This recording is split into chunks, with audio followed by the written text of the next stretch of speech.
Olá, eu sou o professor Ricardo Ribas e hoje nós vamos tratar de um assunto importantíssimo para quem é município, para quem é prefeitura: locação de imóveis.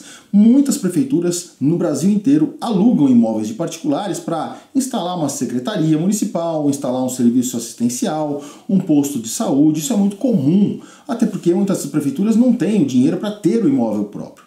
Será que mudou? Já adianto que sim, e mudou drasticamente, mudou radicalmente. Agora a gente tem avaliação, vai ter regra de licitação, tem que tomar muito cuidado para ver se não tem bens... Gente, é muita novidade nesse vídeo. Aconselho ficar até o fim. Antes da gente começar, você já sabe, né? Se você ainda não faz isso, e aí você vai me deixar bem chateado, mas se você ainda não faz isso, segue o canal, ativa o sininho para receber os novos vídeos. Toda semana um vídeo novo sobre licitações e contratos. Se você tem um tema, manda para mim nos comentários, no direct, eu vou gravar para você. Compartilha esse vídeo, faz download, salva este vídeo para estudar mais tarde. Vamos lá, vamos falar de locação de imóvel. Como era na 8666? Bom, a 8666, lá no artigo 24, ela previa no seu inciso 10º que a alocação de imóveis poderia se dar por dispensa de licitação. Veja comigo na tela. Olha lá, para compra ou locação de imóvel destinado ao serviço público, cujas necessidades de instalação e localização condicionem a sua escolha, desde que o preço seja compatível com o valor de mercado, segundo a avaliação prévia. Volta aqui comigo. Então, o que eu precisava provar? Que aquele imóvel, né, era adequado à minha necessidade. Olha lá, cujas necessidades de instalação e localização condicionem a sua escolha. Ou seja, eu preciso daquele imóvel porque ele está naquela região, eu preciso daquele imóvel porque ele tem aquele tamanho, porque ele tem aquela configuração. Bastava isso. E muita gente, então, contratou por dispensa de licitação vários imóveis. Eu conheço prefeituras aí que tem mais de 10 imóveis alugados. Isso é muito comum, né? Contratava por dispensa, fazia o contrato de locação, regia pela lei de locações também, porque se aplica a lei específica no que não contradisser com a norma geral de licitações, com a lei de licitações, fazia o contrato normalmente e seguia a vida muito bem, muito formoso. Só que a nova lei de licitações mudou essa regra, tirou da dispensa e colocou aonde? Na inexigibilidade. Acompanha comigo na tela. O artigo 51 ele vai dizer lá, ó, ressalvado o disposto no inciso 5º do artigo 74, a locação de imóveis deverá ser precedida de licitação e avaliação prévia do bem, do seu estado de conservação, dos custos de adaptações e do prazo de amortização dos investimentos necessários. E aí quando a gente vai ver o inciso 5º, ele diz lá, ó, é inexigível a licitação quando inviável a competição, em especial nos casos de aquisição ou locação de imóvel cujas características de instalações e de localização tornem necessária a sua escolha. Volta aqui comigo. Então, vamos lá. Primeira regra, então, é o seguinte. Deixa de ser dispensa e a regra passa a ser licitação. Para não realizar licitação, você vai ter que provar que ele se enquadra na inexigibilidade, lá no artigo 75. Só que o caput do artigo 75 já traz a principal condição para você poder contratar por inexigibilidade a locação do imóvel, que é a impossibilidade de competição. Genericamente, né, já está previsto no caput do artigo 75. Então você, sempre que tiver mais do que um imóvel, isso é o primeiro ponto, e aí já é um banho de água fria. Sempre que você tiver mais de um imóvel possível na sua cidade, na sua região, não é? Na região em que você precisa ter o imóvel, não é? Você terá que realizar licitação. Quando a gente fala que terá que fazer licitação, tem que lembrar do artigo 18, tem que lembrar do artigo 23, lembrando que então eu tenho que fazer o estudo técnico preliminar, porque o artigo 18 exige em toda a licitação, tem que lembrar que eu tenho que fazer cotação de preços, e aí já fica aí até uma dica bônus, né? Quem é que faz a avaliação mercadológica de imóveis? Muita gente vai responder que é o corretor de imóveis, e está errado. Quem faz a avaliação de imóveis é o engenheiro, tá? Se você for buscar a legislação compatível, for buscar a regulamentação, vai estar lá, que é a função do engenheiro fazer a avaliação de imóveis. Então eu vou ter que fazer o ETP, vou ter que fazer uma avaliação do imóvel, para daí publicar o meu edital com as características do meu imóvel, e aí pode aparecer os mais variados tipos de proprietários de imóveis. O que me preocupa nesse ponto é como no ETP justificar, por exemplo, a colocação ou a exigência de que o imóvel seja em determinada região.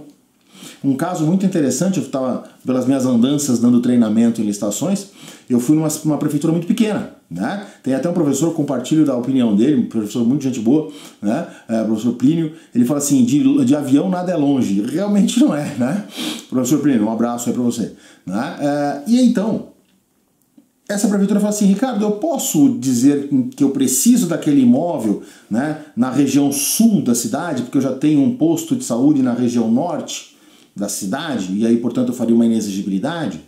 E a minha resposta foi, amigo, com todo o respeito que eu tenho à sua cidade, mas a sua cidade tem 3 mil habitantes, tem 4 mil habitantes, a sua cidade não tem uma região sul, norte, leste, oeste. Ela é muito pequena. Rapidamente a gente cruza a sua cidade, ela não tem trânsito, ela não tem dificuldades de locomoção, diferente de você pegar São Paulo, Belo Horizonte, Rio de Janeiro, que você tem tráfego intenso, você tem greves, você tem uma série de problemas urbanos, que aí sim dizem, olha, eu preciso ter um imóvel na região tal, às vezes até no bairro tal. Por outro lado, quando você pega os municípios muito grandes de interior, aí tem sentido você falar, olha, eu preciso de um imóvel regiado na localização rural tal. Por quê? Porque há uma distância do centro da cidade, então é possível. E isso tudo será determinado aonde? No estudo técnico preliminar. Para a inexigibilidade, isso é essencial.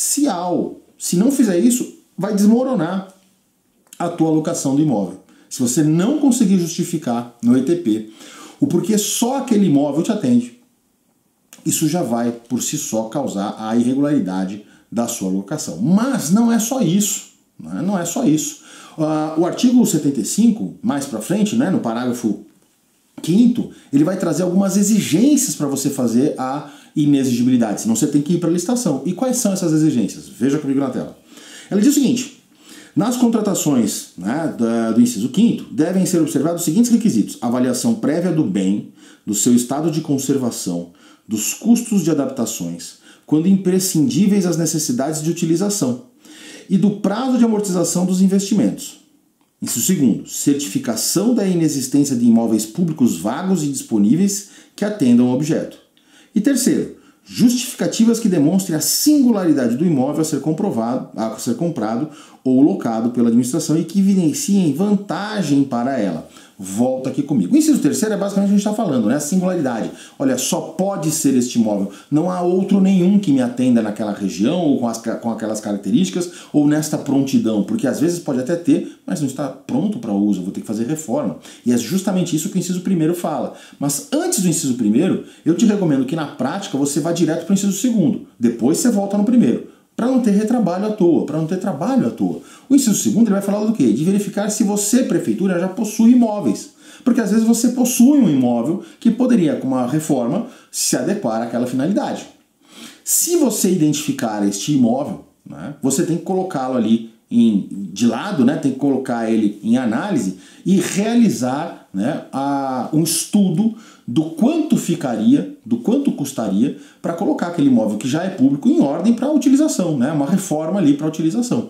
Então esse seria um primeiro passo. O segundo passo seria verificar então se existe mais de um imóvel ou não, essa singularidade, privados, né? E identificando vários imóveis, fazer uma análise daqueles que são, né, adequados à administração. Repara que eu estou muito próximo da licitação. Quando eu falo dos imóveis possíveis, eu estou falando praticamente, né, de licitação. E aí eu tenho que fazer o quê? Eu tenho que comparar, né, esses imóveis. Vamos imaginar lá, eu tenho um imóvel público que precisa de uma reforma de R$100 mil e demora um ano, eu tenho um imóvel privado que está pronto para uso, mas a locação é muito cara, e eu tenho outro imóvel que precisa de uma pequena reforma, privado também, e que pode ser utilizado em um mês. Qual deles escolher? Para onde iria? Faria uma licitação? Eu particularmente optaria, né, por pensar como a locação de um é muito cara e a outra precisa de reforma, eu avaliaria quanto custaria de reforma, quanto isso diluído num ano daria num custo mensal, que seria próximo então à equiparação com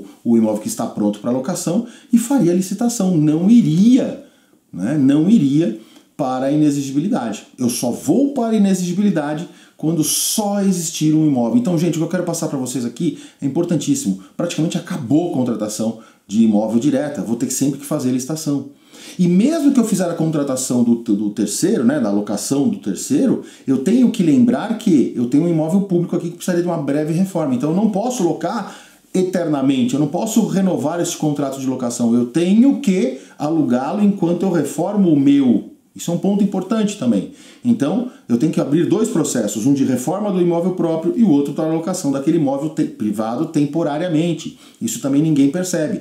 Tudo isso em decorrência do parágrafo 5º. Então, tomem muito cuidado, né, porque agora não dá mais contratar por dispensa, eu tenho que contratar por licitação. E para cair na inexigibilidade, eu tenho que provar a singularidade, só aquele imóvel me atende, eu tenho que provar que não tem um imóvel próprio que possa ser adequado, já esteja pronto para o uso, e eu tenho que provar que aquele imóvel que eu quero locar ou adquirir me é vantajoso do ponto de vista financeiro, eu tenho que comparar a situação. Eu posso, por exemplo, dizer, olha, eu preciso locar porque eu não tenho dinheiro para comprar.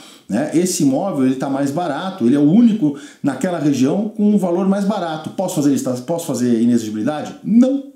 Se você falou que ele é o único naquele valor, naquela região, mas existem outros com outros preços, você acabou de provar a possibilidade da licitação. Então ficou muito mais difícil sair agora para a inexigibilidade. Ficou muito mais complicado você contratar de forma direta. A regra passa a ser realmente a licitação. Isso é essencial você entender. E tome cuidado, né, com essas contratações que não têm uma justificativa técnica.